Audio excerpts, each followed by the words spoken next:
boa tarde você, meu amigo, minha amiga, telespectador do programa No Salto, telespectador da TV Cultura Litoral.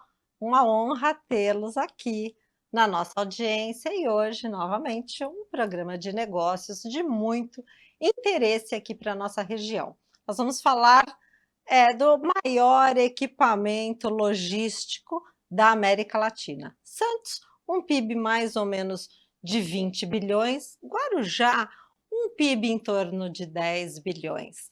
No meio, o grande porto, que deve ter uma capacidade, eu fiz a minha colinha, de 140 milhões de toneladas, mas os meus convidados vão corrigir esses dados, se necessário, porque esses dois sabem, conhecem o Porto de Santos e vão aí falar todas as novidades que interessam a nossa região. Eu apresento meu amigo Ricardo Molitza, ele é diretor do Sopesp, que o Molitza é um grande entendedor e atua operador na área portuária. Vamos falar bastante das novidades que vêm aqui para a nossa região. E a minha querida amiga Thaís Margarido, ela é secretária de Portos e Aeroportos da Prefeitura do Guarujá e a gente vai falar sobre negócios. Bem-vindos, meus caros. Obrigado, Cris. Um prazer estar aqui com você mais uma vez no seu programa. Mais uma vez. Prazer estar aqui do lado da secretária Thaís, aqui do governo do município de Guarujá. Eu falei alguma coisa errada ou a minha colinha serviu? A tonelagem está um pouquinho... A tonelagem está um pouquinho a menos do que foi. Um pouquinho a menos. Thaís, minha querida, que grande desafio. Verdade, Cris. Um prazer estar com você, ao lado do Ricardo, aprendendo muito sobre Porto, que é um setor desafiador, mas também, ao mesmo tempo, apaixonante. Prazer estar com você, com o teu telespectador, para a gente falar de um assunto importante que quer queira, quer não, por incrível que pareça, mas a nossa economia metropolitana está nas mãos do gigante, que é o Porto de Santos, e que liga as duas cidades, Santos e Guarujá, e olha que vem uma ligação mais ínfima ainda, né? Ou seja, gigantesca, mais próxima, que a ligação seca que todo mundo discute, que é o túnel imerso entre Santos e Guarujá. Molitza, vamos falar de oportunidade de emprego e renda. Santos, o Porto é um grande empregador e fomentador de outros negócios aqui na cidade. A capacidade de arrecadação do Porto é o que fomenta todo o empreendimento e as ações, as políticas públicas da cidade de Santos. E a Thaís já falou do túnel, né? Vamos dizer que o túnel ele vai ter a capacidade de uma logística mais rápida, vai ampliar aí os terminais, onde nós vamos... Aqui, né, no programa a gente já falou sobre principalmente os gargalos logísticos, o quanto isso vai melhorar positivamente, não só o transporte daquela pessoa que pega a balsa, mas em velocidade nos negócios nas duas cidades. Bom, Cris, a obra do túnel, sem dúvida é importante, é uma obra que se espera há um século. Um século. Né? Essa ligação seca, há um século já se discutia de fazer a ligação seca entre as duas margens do Porto de Santos, nesses municípios de Santos e Guarujá. Mas essa obra, ela precisa do complemento de outras obras, para que tenha o efeito, efetivamente, de que as cidades precisam na questão da mobilidade e na questão do crescimento do porto, né? Que são as obras das perimetrais, tanto do margem direita quanto da margem esquerda. Eu estava conversando com a secretária há pouco. Essa perimetral da margem esquerda é uma obra que já se discute, pelo menos por mim, há 14 anos, que existe a discussão sobre isso, da necessidade dessa obra, né? Porque assim, o Porto de Santos vem crescendo uma média de 6% ao ano, nos últimos 10 anos. Né? E a preocupação de todo mundo que está no entorno, né, com toda essa importância que você falou, da geração de emprego, da geração de renda, do crescimento do Porto de Santos. O Porto de Santos hoje representa, eu vou arredondar a conta aqui, para o município do Guarujá e para o município de Santos, em torno de 2/3 da arrecadação de ISS provém do Porto. Então, aqui fica clara a importância do tamanho do Porto de Santos economicamente para as cidades. Então, existe uma série de outras obras que estão em discussão, né, estão caminhando, para que a gente consiga fazer todo esse ambiente funcionar. Né?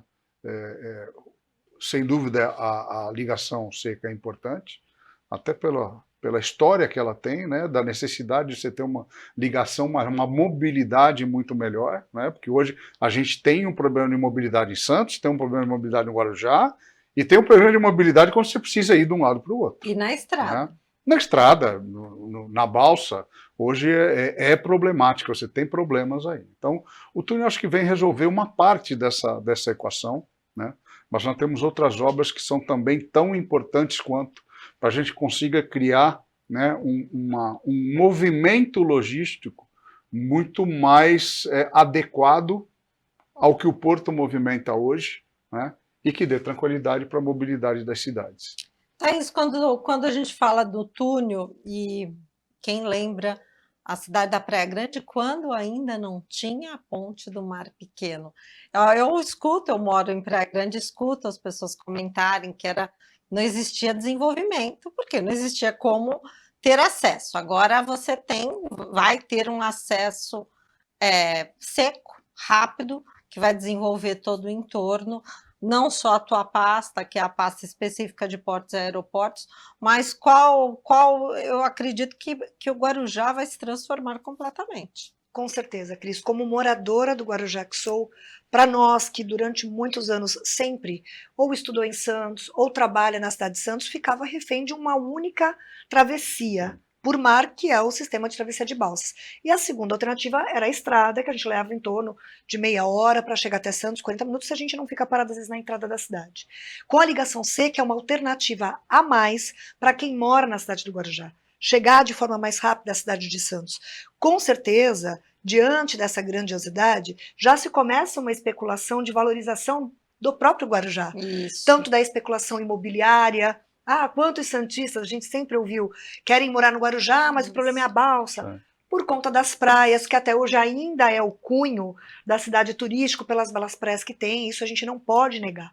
É claro que a cidade começou a se desenvolver economicamente, principalmente pela margem esquerda, ou seja, que é o porto que a gente brinca, né, Ricardo? O Porto do Guarujá. Porto do Guarujá. O Porto do Guarujá, que são os terminais, os operadores portuários que estão na margem esquerda, que estão no nosso perímetro urbano, dentro da cidade do Guarujá, à margem da Santos Dumont, que é uma das principais avenidas de acesso entre o distrito de Vicente de Carvalho e a cidade, que é a orla turística do Guarujá. Então, a ligação seca, para nós, em especial do Guarujá, a gente vê com muito bons olhos, é realmente uma obra centenária, que a gente aguarda há muito tempo.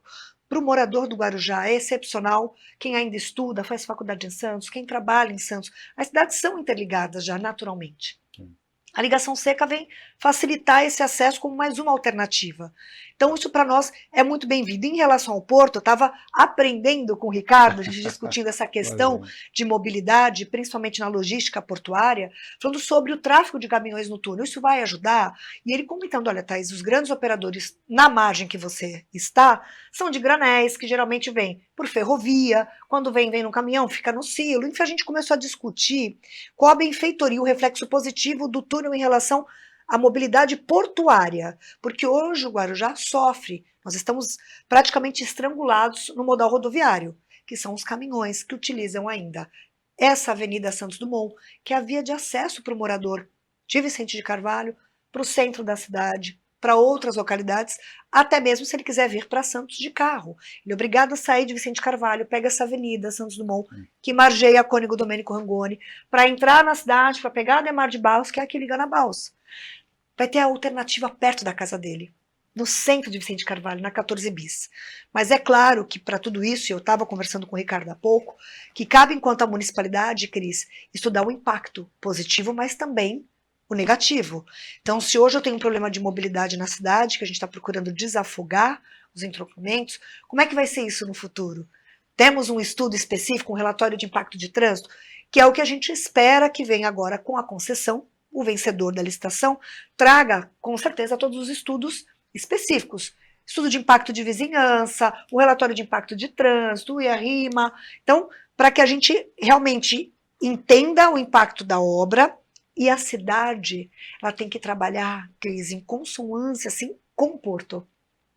Porto está aqui, é uma realidade, gera para nós emprego, capacitação de mão de obra qualificada, dá a oportunidade da pessoa se inserir no mercado de trabalho formal, carteira assinada. A gente está falando de carteira assinada que hoje é praticamente raro se você for ver em outro segmento. A gente tem muita informalidade. Eu vejo lá como a minha pasta tem o desenvolvimento econômico, então a gente consegue, junto com o Sebrae, fazer um monitoramento da informalidade, que agora é do empreendedorismo, como alternativa de renda para uma família.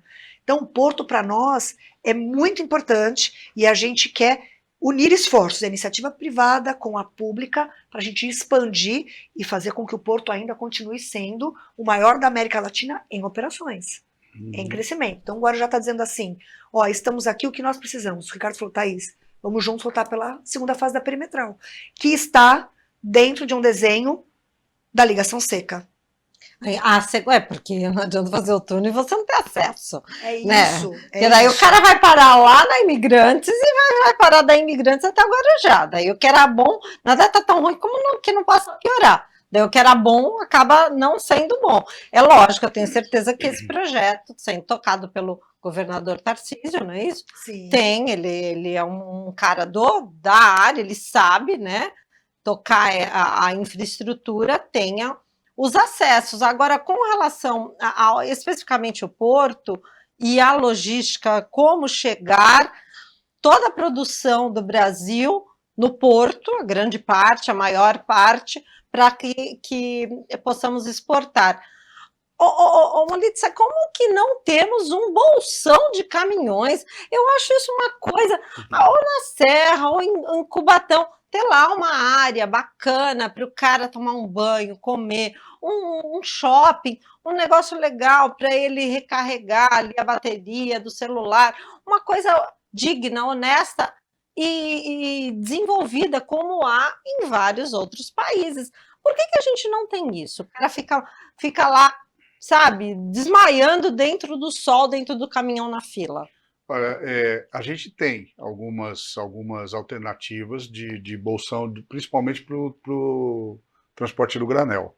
Isso começou lá em 2014. Em 2014 a gente teve uma parada geral, ninguém andava para lugar nenhum, parou Cônego, parou Anchieta, parou tudo, e daquela época se discutiu a parte dos agendamentos da carga de granel chegando no Porto de Santos. Então hoje a gente tem alguns bolsões de estacionamento na região de Cubatão, né, que recebem, hoje nenhum caminhão de granel ele desce para Santos sem ter o agendamento dele.